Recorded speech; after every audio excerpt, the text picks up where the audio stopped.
কষ্ট, এত জল হচ্ছিল, এত এমনি থাকতে পারছিল না, এত জল ভিজে ভিজে এমন হচ্ছিল, সত্যি করে খুব কষ্ট আমি হচ্ছিল। আমার মমতা দিদি খুব ভালোভাবে আমার সাহায্য করেছে, আমার ঘরে টাকা এসে গেছে, আমার ভালোভাবে যেন ভিড় পুজো করছি আজকে আমি। আর আমি পাবো পাবো না মনে করেছেন, দিদি আমায় খুব তাড়াতাড়ি আমায় দিয়ে দিয়েছে। আগে কিরকম কষ্ট করে থাকতে?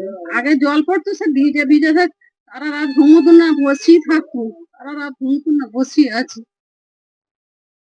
আজকে কি করছেন আপনারা এখানে? আজকে আমার খোলাখুলি হচ্ছে, আমার ভিড় হচ্ছে, সবাই মিলে সবাই আছে, সবাই আমার সাহায্য করেছে, ভালো খুশি আছে। আর ওটাদেরকে ধন্যবাদ জানাচ্ছি। না বাবা আমার কত কত করে আমার দিয়েছে, ধন্যবাদ জানাবো না। ভিডিও থেকে নিয়েছেন, সেই দিনই ঢুকে গেছে।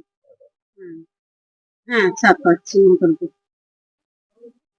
হ্যাঁ, আমাদের এই বাংলার বাড়ি প্রকল্পের দ্বিতীয় পর্যায়ে রীতা সাঁতরা সিঙ্গুরদুই গ্রাম পঞ্চায়েতের বাসিন্দা, উনি পেয়েছেন বাংলার বাড়ি অর্থ সাহায্য মাননীয় মুখ্যমন্ত্রীর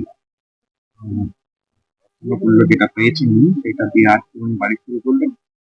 তো উনি দেখেছিলেন আমাদের যে আজকে ভিড় পুজো আছে, আপনারা আসুন আমাদের পাশে দাঁড়ান।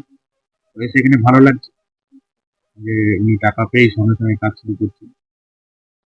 আপনারা এই পরবর্তীকালে কি করবেন জানতে পারবেন?